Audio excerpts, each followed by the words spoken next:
Welcome to our channel.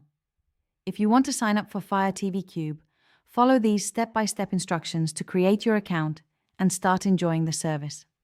Step 1. Open your web browser and navigate to the official Fire TV Cube website or download the app from your device's app store. Step 2. Click on the Sign Up or Start Free Trial button prominently displayed on the homepage. Step 3. Enter your email address and create a strong password for your account. Make sure to use a valid email that you can access for verification purposes. Step 4.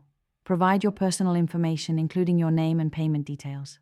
Most services require a payment method even for free trials. Step 5.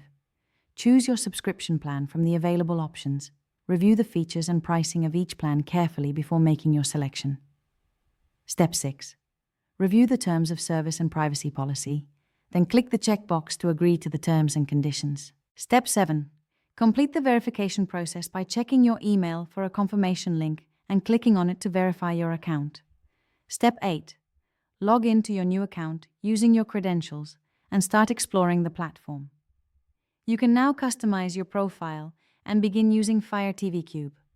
Don't forget to like this video and subscribe to our channel.